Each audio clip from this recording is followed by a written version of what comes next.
Hi, I'm Dio Kurazawa, one of the founding partners of the Bear Scouts, and we're here on a panel to discuss Elegance's Refusal. It's a quote by Coco Chanel.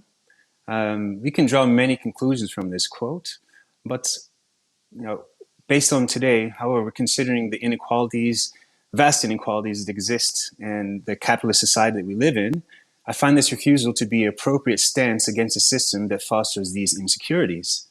This is therefore a refusal to accept industry or a system that depends on the insecurities and inequality to achieve profits to maintain economic growth.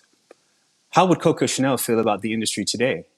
Would she be appalled by the vast inequalities that exist between those who sell our garments and those who make them? Please join me in welcoming Michael Beutler, Emma Bruschi, and Orsola de Castro as we discuss this topic. Guys, before we start, can you please introduce yourself? Let's start with Emma. Hey, nice to meet everyone. I'm Emma Bruschi. I'm a fashion designer, just recently graduated from Geneva Art School, and I recently participated to the fashion festival the year, and I had the chance to win the Chanel Model Prize and the Mercedes-Benz Prize.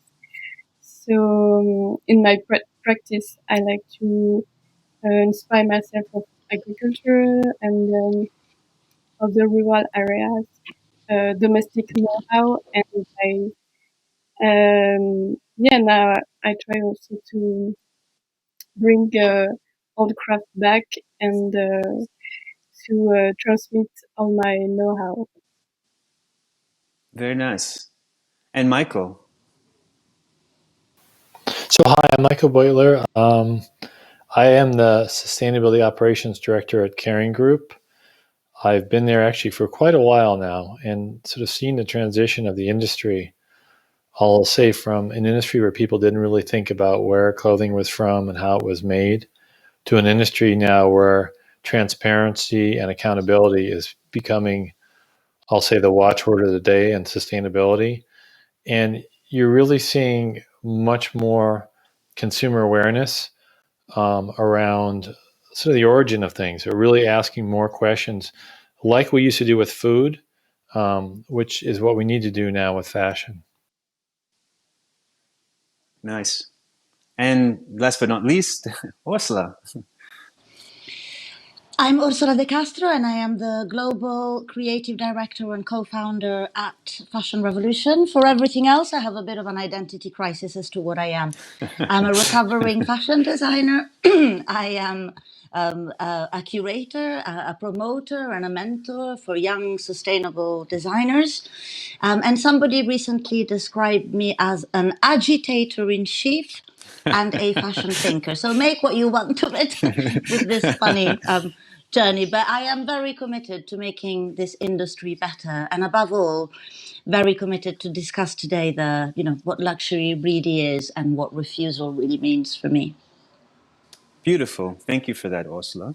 I'd like to keep this a very fluid conversation. So I do have some questions that I've basically created for you individually, but I'd like you to, feed in or jump in any time that you feel you'd like to share.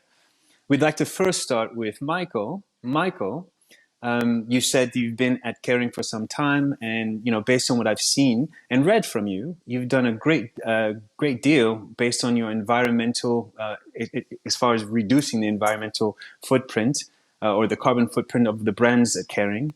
But I'm wondering, since suppliers play such a key role in KERING's success, would it not be more advantageous to make these suppliers true partners of KERING? And by true partners, I'm speaking about, sharing things like gross profit margins and, basically equipping these suppliers or value chain clients to create wealth for the first time and maybe even innovate for themselves and provide solutions back to KERING. Is that something that's on the radar for KERING? And if so, can you give us a hint of what that is? And if not, can you tell us why not? Well, I think it's important to understand our supply chain is a little different from the typical. When we talk about the fashion industry, there's mass fashion, there's different kind of segments and different kind of supply chains that are associated with it. Our supply chain is actually based on a lot of family-owned businesses that are, you call them SMEs, or they're small enterprises. The average size is under 50 people. And we have literally thousands, probably between around 4,500 of those suppliers, maybe off a few hundred, but 4,500 of those suppliers in our supply chain. So in a way, it is kind of a collective in that, we work with suppliers, and they're based in communities. A lot of those suppliers are based in northern Italy. So there is a very close economic tie between our brands and those suppliers. And it's been a long-standing one, too. It's not just, something recent. So I think in that way, it is a bit of, there is a definite interconnection that I would say that already exists there. And I think, you really, if you look at how fashion works, and there's innovation in terms of new materials and new ideas, and a lot of that does actually come from those partners, those workshops, that because they have here's a new fabric, they're proposing new ideas all the time. I think from the environmental footprint side, where we see, and this is where what we measured our environmental footprint, looking all the way back to the raw materials. And when we say raw materials in fashion, when you mean a raw material, you mean a fabric. This is in the sense of raw material like a farm, and or cotton or sheep or whatever it is. And looking at that footprint, for us, the biggest challenge we had to tackle in terms of reducing our footprint, almost 68% of our footprint is actually in that raw material production. So it wasn't at the ateliers, which, is kind of what we always thought about. When we thought about our universe, you think about your direct suppliers, and you think about your customers. But we started thinking back, okay, where is this stuff coming from, and how can we impact those supply chains? And those are the supply chains, for us at least, because when we're talking about Italy, we're talking about factories that are small. I've been in those factories. The working conditions, the ones that I've seen, have generally been pretty nice. In some ways, more fun than the office environment that I work in. I mean, it's dynamic, but it's not the same as if you go to Bangladesh or something like that. But the challenge is when you start tracing back in the supply chain, and you start looking at, things like, where's cotton from, leather, although a lot of our leather is from Europe, not all of it is, and understanding those supply chains and how those supply chains interact with the community, what the factors are around that drives those, and how you can change that. I mean, there's both the social element and the environmental, because you'll hear statistics of fashion's impact, but fashion does have a big impact, and trying to kind of shift that curve is a big part. I mean, then there's other stuff we can talk about, consumption, which kind of gets back to our tagline for today. There's lots of different elements that come at play, but for us, it's really been a bit of a different focus, which is going beyond and working with those partners, but trying to figure out, okay, how can we source better? Like, how can we do this stuff in a better way? Okay, Michael, thank you for that. I think just to get us back on the question and a bit more on the, on the point of the question, it's more about recognizing that there's an inequality gap between the supply chain and, let's say, a brand. And especially from the luxury perspective, we look to you to kind of lead by example. So when you mention like countries like Bangladesh, and I guess that's kind of been alluding to fast fashion, those brands, they emulate what the luxury brands are doing. So if you're doing it right, and you're basically narrowing the inequality gap that exists between the supply chain, whether it's in Spain, whether it's in Italy, whether it's Romania, wherever you're actually producing, the suppliers are not. I mean, there is an inequality gap that exists. I mean, I think that's it's no secret. Do you have anything more concrete to say about that in direction of the inequality gap that exists between I'll the give supply something chain? very concrete. We did a study with Camarella della Moda and the Fair Wage Network. About, I think it was published about 2 or 3 months ago, with a lot of, and it was with one of our brands in particular. Gucci was very active in that, but we had some other brands too. And actually, we looked at living wage in Italy. So and discovered that actually, not discovered, we already knew this, but that we looked at that topic and actually addressed that yeah, actually the wages, and one of the reasons that we're trying to keep production in Italy is for that reason, because we wanted to see what are the wage scales and the collective bargaining agreements relative to a living wage. So I think the topic really, if you're talking about value, which is very great, and I love it. I used to talk about value distribution and all that for a long time. But concretely, the metric you need to use in fashion is living wage. And I think that's a key one to look at. And that's where, again, it gets back to sometimes sourcing country is important. And you look at laws and regulations and how things work. Sometimes it also depends on what kind of suppliers you're sourcing from, because there's always good and bad actors in every country. But I think a single metric, if you're going to pick a single metric around that, it should be living wage. And that's the one, that's to me, the most important one to start with. Then we can get into the utopian discussion about value distribution and capitalism and all that stuff. But to me, the single metric that's the most important, and a lot of work that we've been looking at, is living wage, and also connecting living wage to well-being. There's an interesting study from Novartis on that right now, talking about, that was just published with Valuing Nature and a few other folks, and a few other universities participated in that connection between wage and people's quality of life and well-being. And I think that's a critical thing to look at, that's practical and on the ground. And then you can start talking about value distribution and profit sharing and all that kind of thing. But to me, that's a secondary, and to me, that's a little more of a, what kind of system do you believe in terms of business? Do you believe more in a socialist system? Do you believe more in a capitalist system? But that's a little beyond my remit. My remit is to say, look at, okay, what kind of things can we identify that we can make a difference on, and where can we make a difference?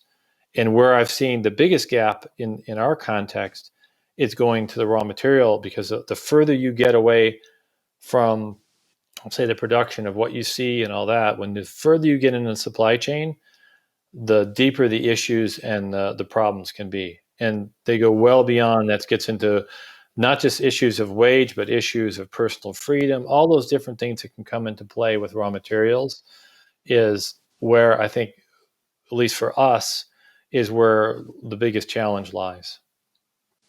Okay, thank you, Michael. I'd like to get some feedback from Orsola, the head agitator-in-chief, regarding the statements that were just made. I mean, for me, I'm listening to this, but I am also hearing a very corporate response, which is fine. That's normal. But I'm also looking for disruption always, because I feel like we cannot move forward if we're always moving in the same direction and talking about the same business as usual. For me, if we're talking about narrowing the inequality gap, we just need to do it. We just need to assist those who are intricate parts of the supply chain, and helping them to create wealth. Just because in the end, if you're talking about brands like Gucci or KERING, etc., I'm sure they're not struggling for reaching a living wage. But what are your opinions there, Orsola? Well, I mean, let's agitate it. Let's shake it up a little bit. I'm with you completely, Dio. I mean, for me, obviously, this is the most complicated part of the conversation, because obviously we need to ensure that supply chain workers throughout the world and throughout the supply chain have a chance to unionize. That's the most important element, in the sense that it is with that they will find the strength to demand their living wage, to be able to, create collective bargainings and so on and so forth. And we know that this is certainly not happening. We also know that the way that the fashion industry has moved from pretty much its onset has been to exploit people and to exploit natural resources. So I hear Michael, because I know that, obviously brands are made of people, and, people often are incredibly engaged in doing the right thing and ameliorating things. But obviously, the bigger the ship, the harder it's going to be to steer it.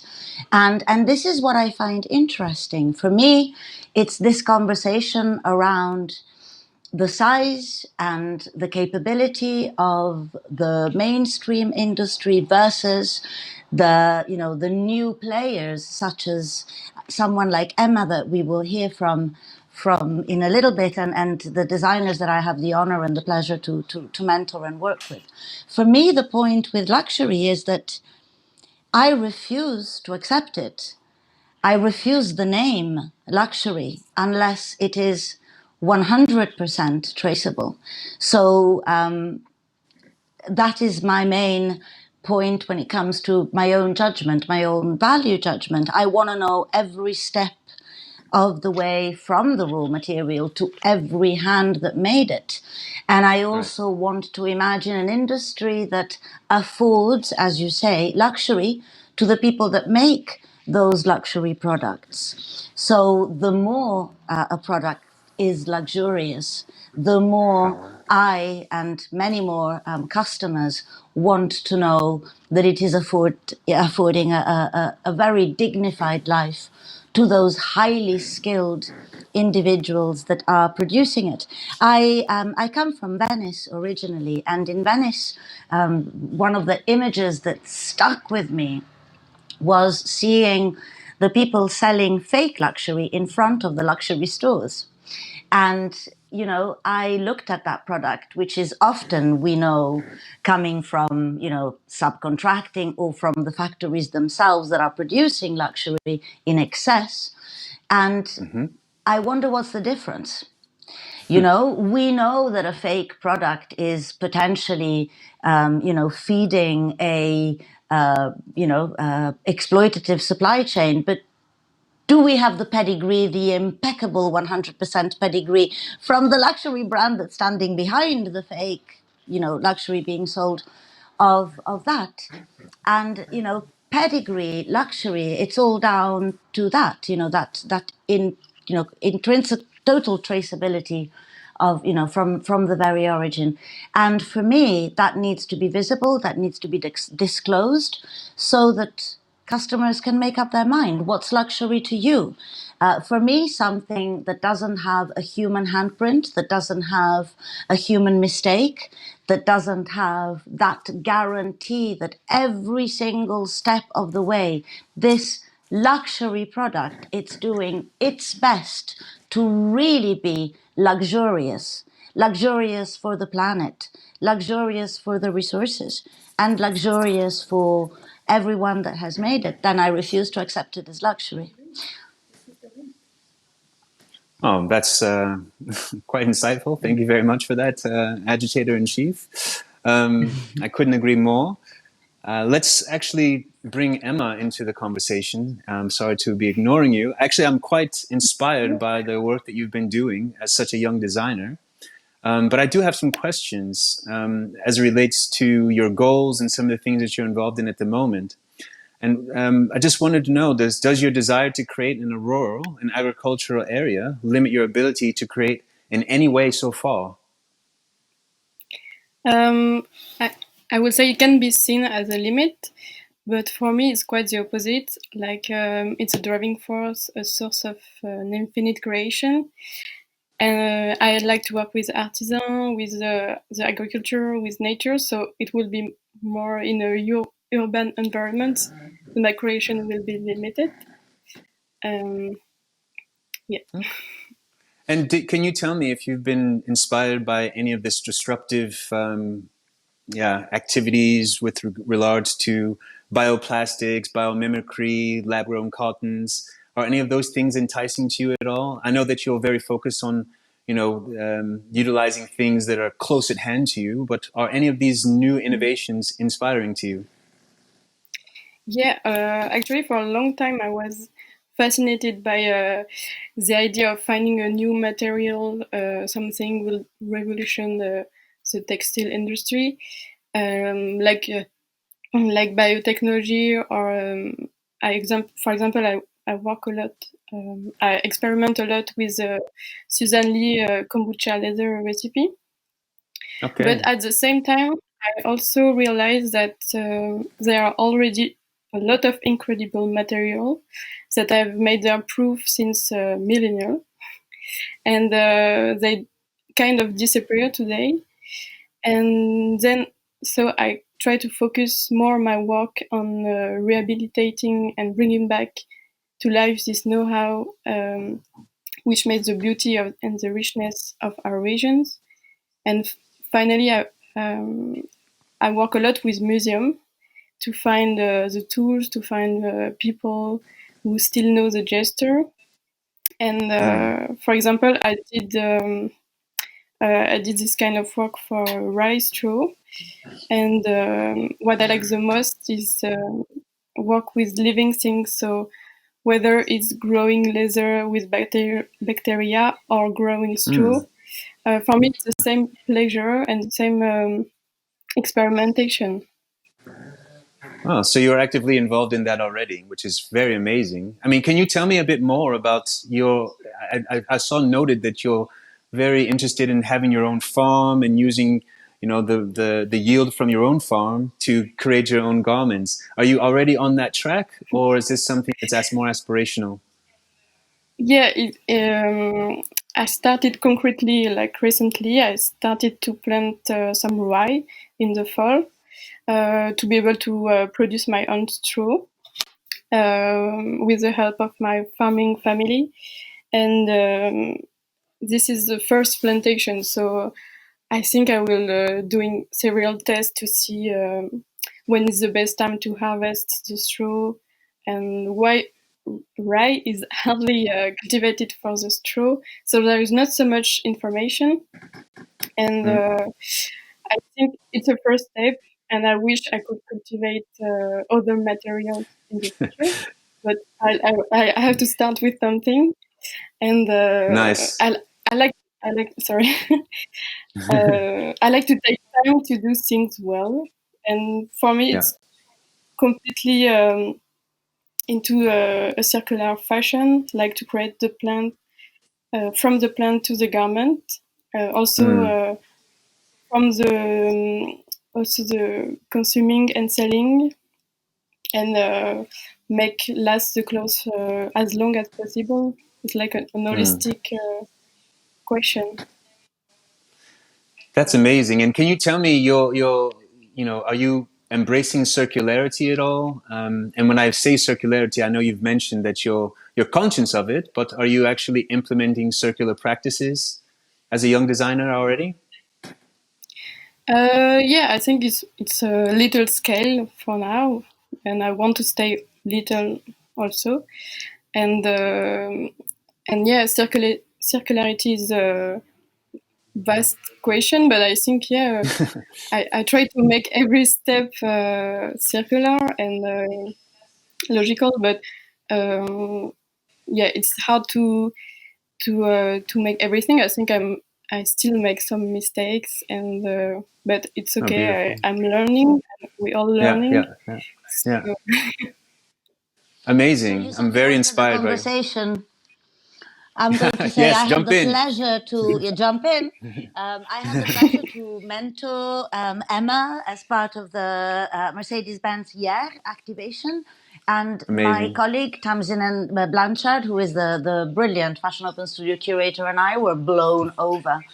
And, Okay. for me, there is something around what Emma is doing and a whole generation of designers that are looking into the concept of fiber shed, what Emma was saying, from farm to garment. Right.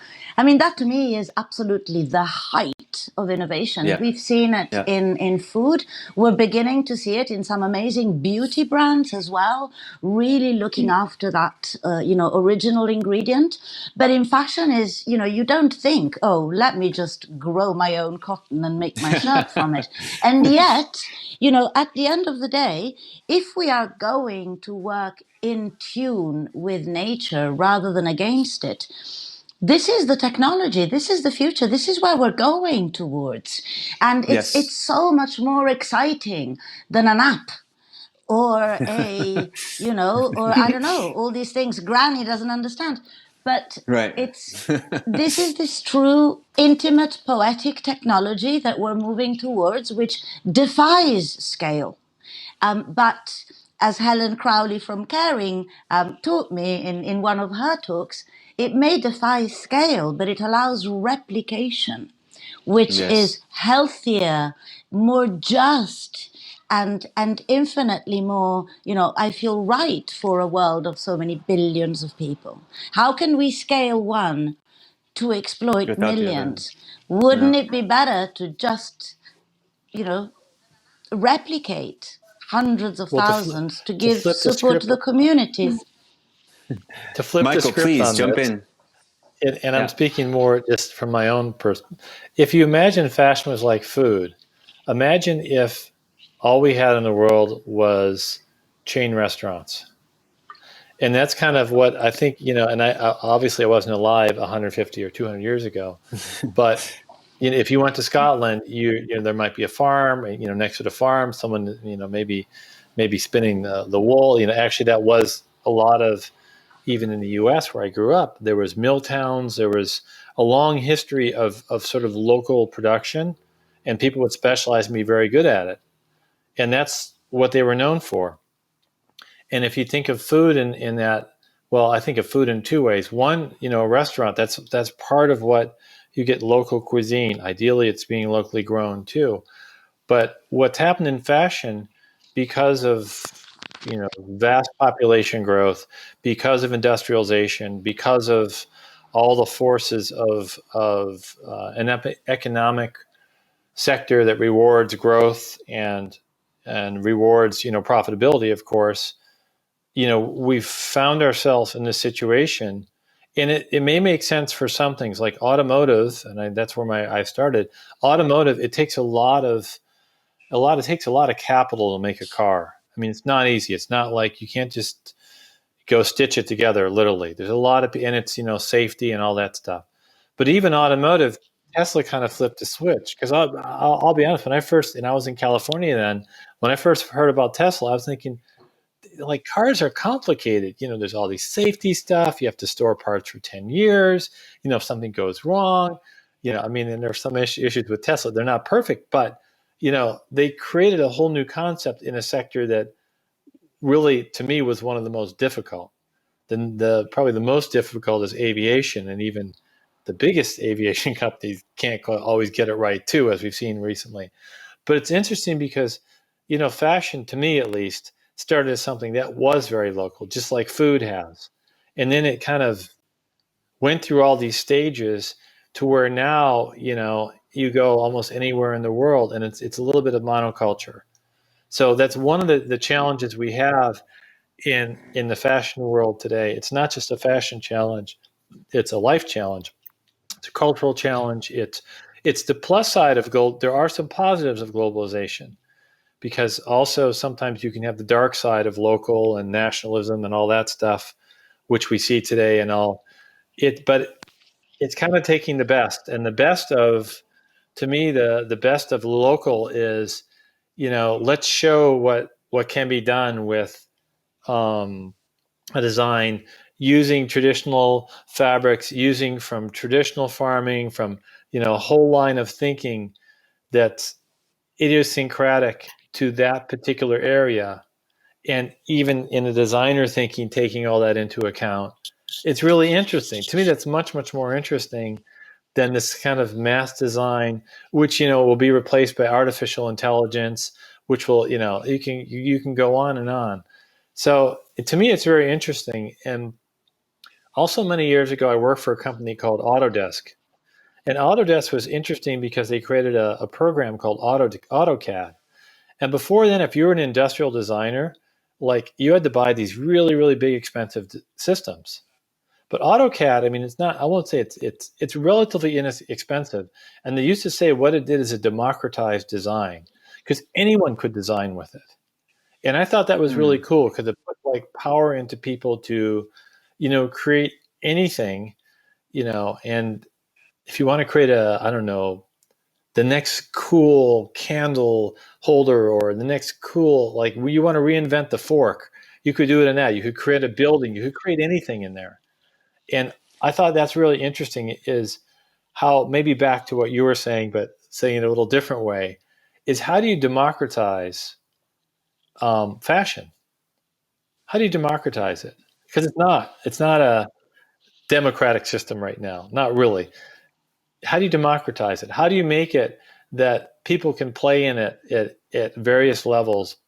And unfortunately, fashion, and I speak of all fashion, fashion has become sort of one of those areas of industrialization, of globalization, which came from colonialization, where you had raw materials from countries far, far away that were exported and then finished in European, or in the U.S. we had a different version of that in the northern states, but there's a whole history behind it that was a history. You can read things of 150 years ago that were factory stories that were the same in the U.S. In fact, in New York City, that are very similar to stories you'll read today in Bangladesh or other parts of the world. So there is this legacy of fashion. There's a business model, and there's sort of a way of thinking that's a very linear. So when Emma talks about the circularity, and it is really disruptive because it's going back to what it was before industrialization. Because industrialization and globalization is what replaced that. And it's not just on that, it's on food too, it's on agriculture. When industrial agriculture is extremely destructive. It's destructive to the soil, it's destructive to the environment, it's destructive to biodiversity because it's taking massive amounts of land. So we have this kind of myth around industrialization. And what's interesting is the disruption, and there's a economist called Schumpeter that years ago wrote about that disruption actually comes from new entrants. It never comes from people that are in the industry, because they all have the same mindset, and they've been successful with a business model. That's why Tesla wasn't automotive people. Not really a lot. In fact, I knew some people that went there. They're people from software, Nice. from tech, different. So you have to bring in different thinking, and you have to disrupt in actually starting with small disruptive things, like what Emma's doing. Yeah. So back to what you were saying regarding disruption and disrupting from a smaller scale, and obviously looking at circularity. What is KERING currently doing to embrace circularity? That's a very corporate and disrupting. Question. Is it? Is it? No, I think no, seriously, we're looking at, like I said, the chain that we're really trying to disrupt is raw material creation, like things like regenerative. Like one of my colleagues, Helen Crawley, who Orsola mentioned earlier, we're really looking at regenerative agriculture.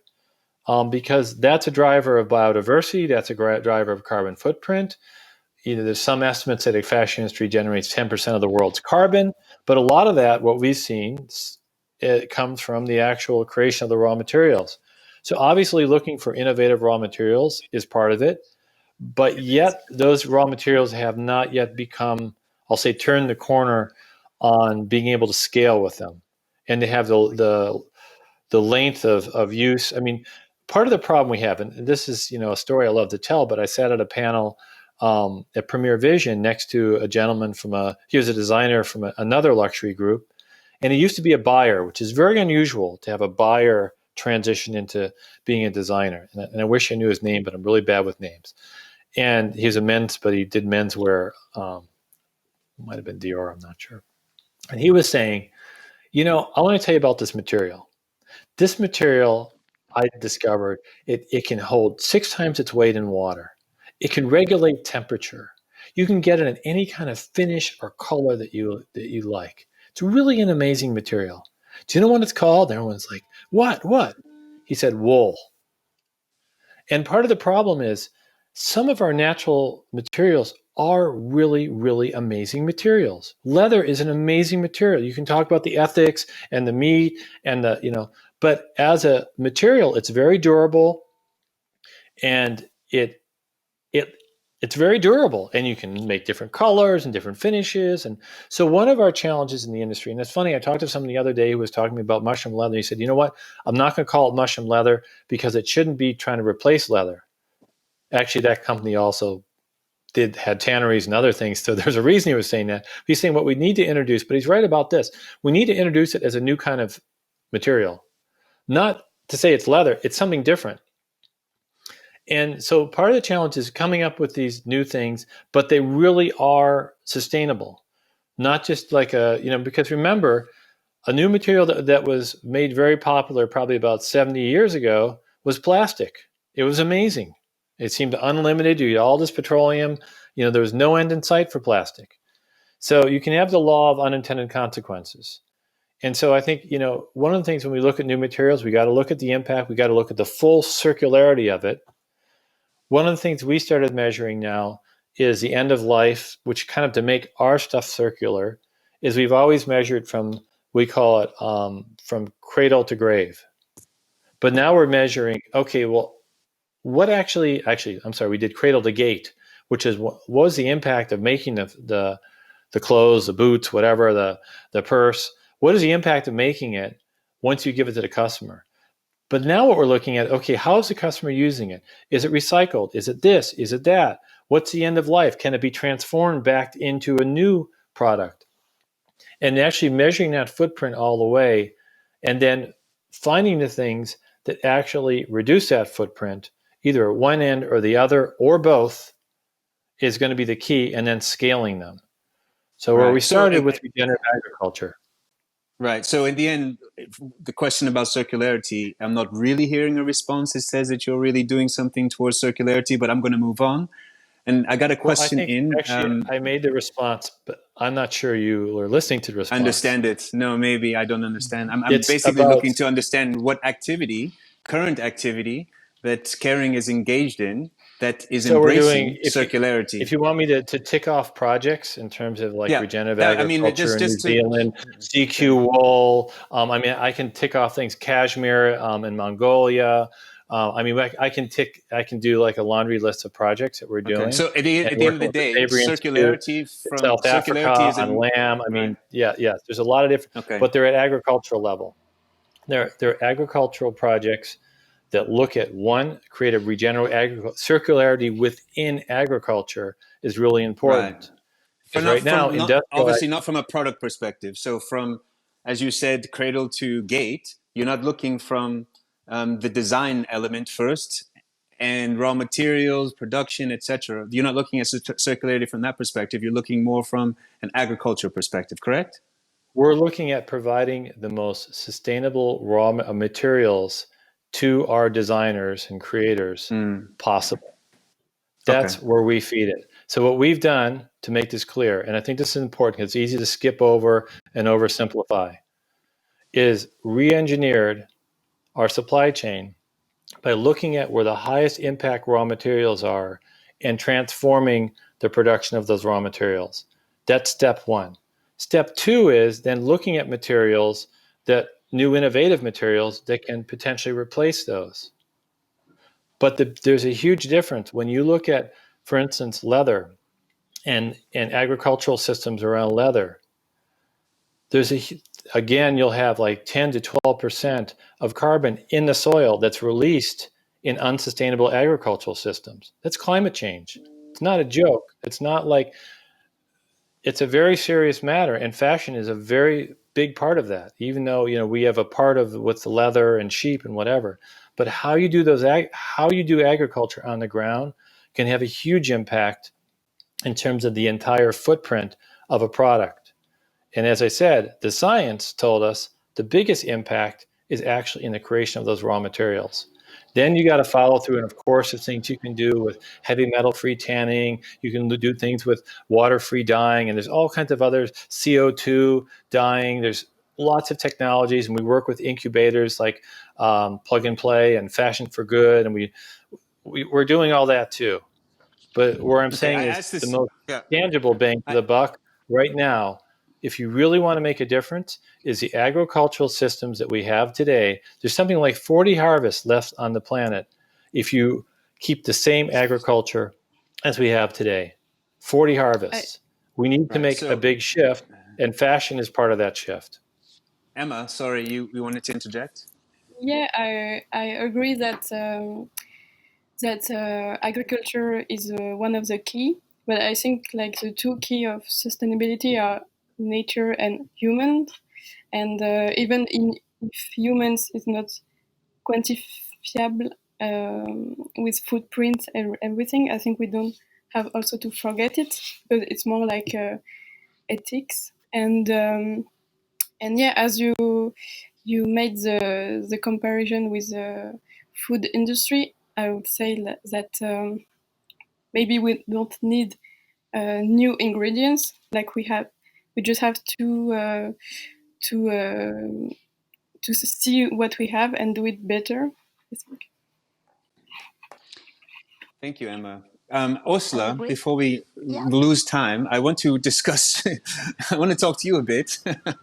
I know you have a new book coming out through Penguin Life, Love Clothes Last. Can you give us a bit of an insight to what motivated you to write this book? Oh, there it is. There it is.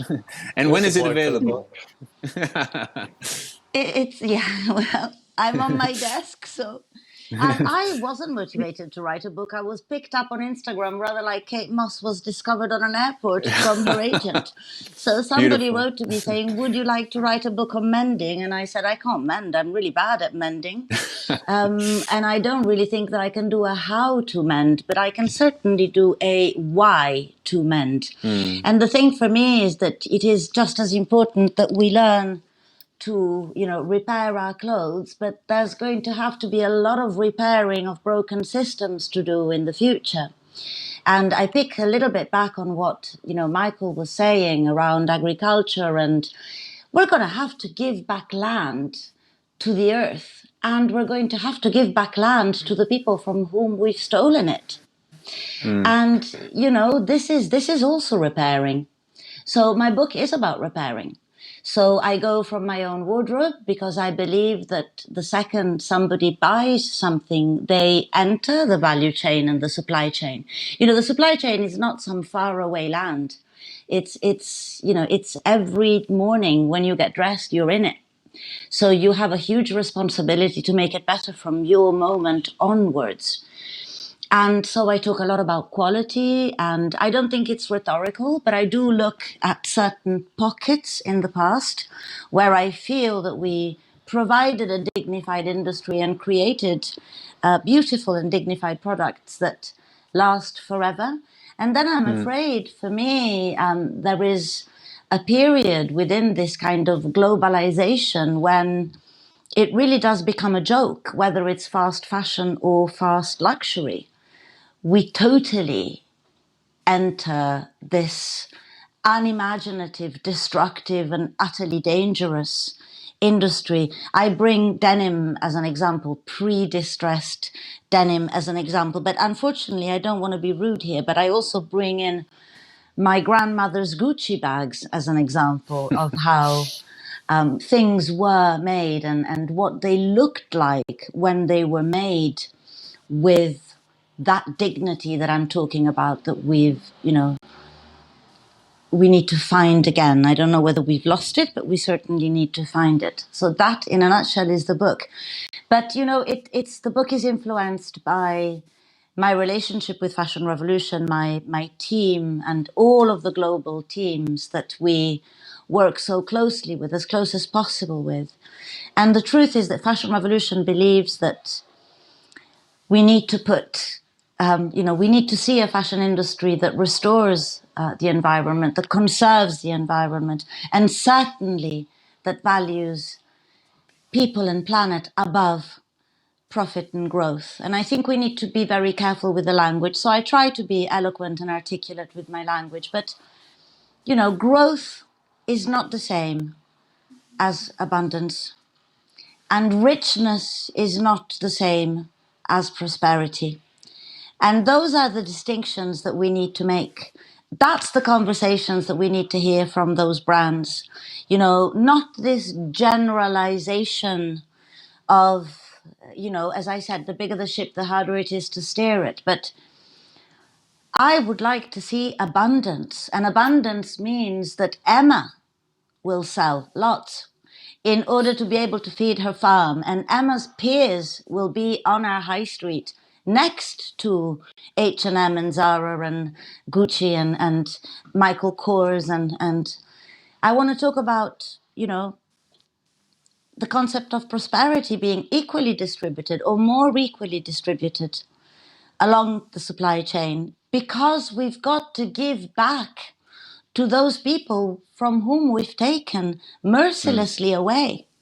And yet they really are, our future. And so that's what I try and explain in the book. I'm also trying to get the book is read as much as possible. It's a cheap paperback. We didn't do a coffee book. We did something which hopefully will be readable and available and accessible. And I have to say, in that, the disaster that has been COVID has helped me enormously, because COVID, to me, has acted like a magnifying lens on everything that we've done wrong. And we are called fashion revolution, but sometimes I feel, the revolution, the disruption.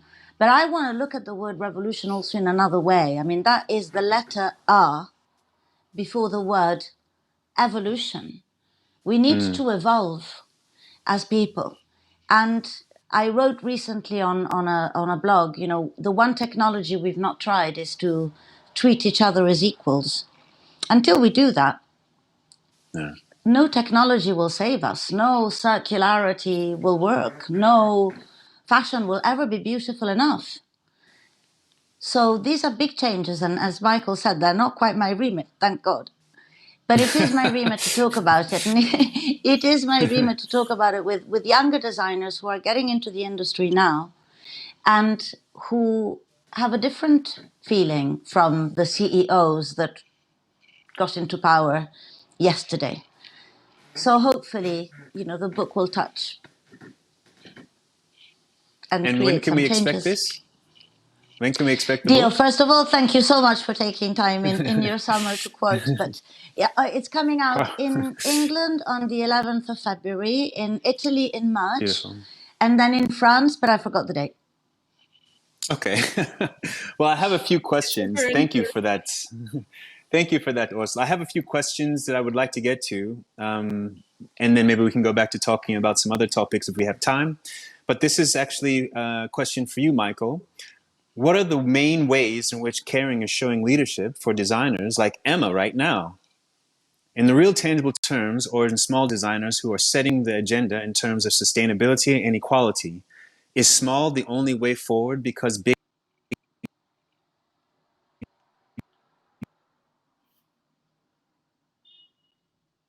brands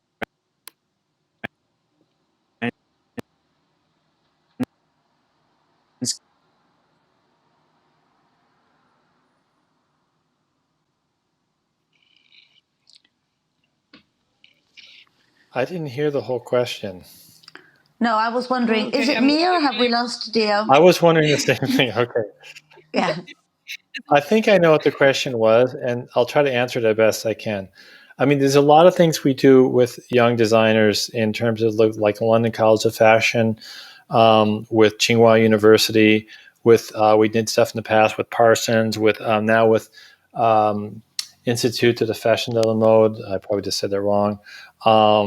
And so clearly, like creating, I'll say, pipeline of opportunity for young designers is key for the industry, key for creativity. It's a differentiation of what makes, I don't know, what makes something not just, I use a probably bad example, but in 80 years ago in China when everyone wore the same thing. So obviously differentiation makes a big difference. And interestingly, you see China, and today people really want to express their individuality. So I think, that pipeline is really important. I think where it's interesting what you're saying, and also we're working with some fashion incubators now as well. So that's interesting as well. So I think that's one aspect. I think, it's a real question what I was going to back to before about democratization, because I think there is an opportunity to rethink the industry and rethink it in terms of, how do you harness all this creative energy? Because when you have big designers have design teams behind them, which is a lot of these actually creative talents that are coming out of these schools. But maybe there's a different way to distribute that creativity too. Back to the original question about distribution of value, maybe also distribution of creativity. So I think what would be really interesting is if you can have a way of democratizing that creativity, where designers can, because the biggest thing for a new designer is, okay, you may have a lot of ideas, but how can you, first of all, how do you get the stuff made? That's not easy. And if you want to do it sustainably, that's even harder. How do you find sustainable materials, sustainable manufacturing? It's quite difficult. So, I mean, that's definitely an area that we've been looking at. We're working with a few La Caserne, for instance, in Paris is another initiative like that that's creating incubator for fashion brands, so for emerging fashion brands and new fashion brands. So I think kind of that may be really the future. To me, the innovation of the new materials is really interesting, but the innovations in terms of creating environments for designers where they can actually put their designs into reality and make them commerciable is sort of the next wave, and that's where Michael, can I right ask now you a there's a gap in question? the I don't know industry. if. Can I ask you a question? I don't know if Dio is back. But so one of the things that I've noticed while in my career is the tendency from big fashion houses to somehow inglobate, to buy, to bring in these designers and call them their own. Have you ever thought about an alternative? Why, instead of buying a brand, wouldn't you rent it? I mean, my feeling is that I have a problem with scale. I have a problem with your size. I don't like necessarily this endless growth, which goes at the end of the day to the top of a pyramid. I feel that growth ought to be, as I mentioned before, redistributed immediately. And I was looking at the fate of people such as Christopher Kane, for instance, who kind of came into KERING, was bought, was given a shop, and then, God knows what happened. And I'm just wondering, I mean, you've got stores, you've got supply chains, you've got manufacturers, you've got everything you need.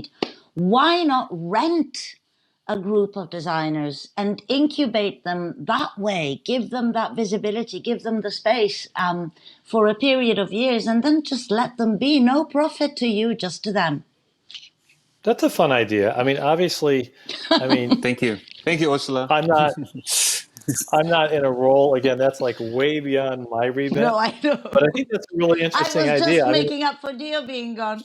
No, I mean, it's like if you look Teamwork. I think, and it didn't really work out that way. It's funny, but a ways back when platforms were created, like Android and the Apple Store and all that, in the beginning, that's what they were like. You could like create an app, and you had this platform to distribute it, and it's a simpler model. But that's kind of the idea. No, I mean, I like the idea. I love the idea, actually. Now, I'm not in a position to make that happen. It's creative. Why don't we make that happen? Just don't buy them, don't inglobate them, rent them, incubate them, give them all the visibility. Everything you've got is theirs to use, to learn from. But then they're free. And I think it's interesting, and this gets back to the beginning of the discussion, which is it's a little different kind of model. And it'd be very interesting, as I said, I would love to see something like that created. I really would, because I think that's a very interesting kind of model. It's a different model than today's, well, let's make it happen. Let's go raise some money. No, sometimes it's harder than one thing. But but I actually think, I'm intrigued by that kind of thing, because I think there's a big opportunity in the industry for something like I said, democratizing, whether it's, I thought of this, like now you have local manufacturing, and this is a little different than doing your own farming. But, if you have a knitting machine that can be a 3D knitting machine that can make a sweater and whatever, why can't I, take a design that, my cousin had and go in and say, make me this sweater? And now I was going to say, and then talk about it on social media, but social media, I think, is a really double-edged sword, because the level of conversation and lack of sophistication in social media, I think, can also be a bit disheartening sometimes, because it doesn't elevate to the level of some of the topics we're dealing with are complex topics. It's changing economic systems. It's changing. It's changing. Power bases. Good. I mean, it's easy for us to get on here and talk about it, but it's like really effing hard to implement these things, even at a small scale. And sometimes they can go in directions that you never anticipate. But the point Michael, is, I think these ideas are like, this is the future of the industry. I hope it's ideas like that. Yeah, I can tell you just to reiterate to what you were saying. I'm not sure you're aware of what we do at the Bear Scouts, but in fact, we actually bring brands and the supply chain together, and we do offer the things that I've actually asked if KERING could offer, which is narrowing the inequality gap, sharing profit margins with the supply chain, basically creating wealth. So it's not really that hard to just talk about it because we actually do it in practice. Nevertheless, I appreciate you having the patience with me and letting me rib you a bit. We do have one more question, and I believe it's actually towards you, Michael. The question is from Anna, and she asks, will new materials help reduce the footprint of fashion if people are not made aware of their overconsumption? No. Because, it depends. Yes, they will to some degree, but the biggest problem is consumption. So let's say if you take the number that, there's 2 garments made for every garment sold. I don't know what the science, but let's just assume for right now that's the right answer. The biggest savings you can have and is not overproducing. Because if you're producing 2 for every 1 sold, obviously you can cut your footprint by 50%. Now, part of the problem in fashion is fashion creates demand, and it's a little hard to sometimes predict the demand. So there's some issues around that, and timing of supply chains. And for instance, even if you have a local designer that you hook up with the supply chain, and let's say the lead time is 6 to 8 weeks, and it's really hot in the beginning, and you're selling all these shirts or whatever, and you're getting bigger production orders, and then all of a sudden, somebody else comes out with another shirt or something else. And for whatever reason, it's not hot anymore, which is a problem in fashion. It's hot and then it's not. And then yet all that production is moving through that supply chain. If you cancel the orders, let's go back to social aspect, you're putting people out of work. People are going to... So there's lots of ways. Sorry to cut you off. Because we're running out of time, unfortunately. But there's lots of ways to handle things like this. There's pre-orders. There's lots of ways around a problem. We're as I think Orsola eloquently said, fashion revolution. If you take the R away from the evolution, we are all ever evolving human beings, and we always come up with a way if there's a will. And I think what we're looking for from, let's say, a KERING, and again, allowing me to pick on you at the end, we're looking for leadership. We're looking for a luxury brand, like Coco Chanel said. We're looking for someone to stand up for the right thing and lead by example. I'm hoping on a positive feed with that. Please, I'd love to hear more about what you do. I think that's very cool. And remember, because we're also change agents. When you're in sustainability, you're a change agent within your business too. So, right. But what I can say about KERING and what I can say about our CEO is we are open. We're not like you may think from the outside, okay, they're caught up in this world, they're going a certain, we're actually open to really transforming the model because we know the model is not sustainable in the sense of maybe as a business, it could be sustainable, but from an environmental and particularly an environmental, but also from a social standpoint, but from an environmental standpoint, we know we can't sustain this. The level of consumption of fashion and the footprint of fashion is not sustainable. So we need to change the paradigm. That's why the Fashion Pact was created. That knowledge is there, but what we need is the tools and we need the action to make those things happen. So Michael, definitely I open to hear. I appreciate you, and I appreciate your time. And again, I appreciate you allowing me to rib you a bit. Emma, I'm really super excited about seeing what you're going to come up with in the future. I'm really happy about the things that you're doing, and you're inspiring a generation of your peers. And Orsola, of course, I'm a huge fan. I'm very excited to read the actual copy of the book, the physical. And I suggest you all to pick up the book yourselves. And thank you for your time. Thank you for dealing with the technical issues. But stay safe and look after each other. We made it, guys. Thank you very much for your time. Thank you all. Thank you all. Cheers, Thank you all. all. And thank you, team Fashion Open Studio. Bye. Thank you all. Yeah, thank you. Bye. Thank you, Tamsin. Thank you, Filippo. Thank you, guys. Cheers.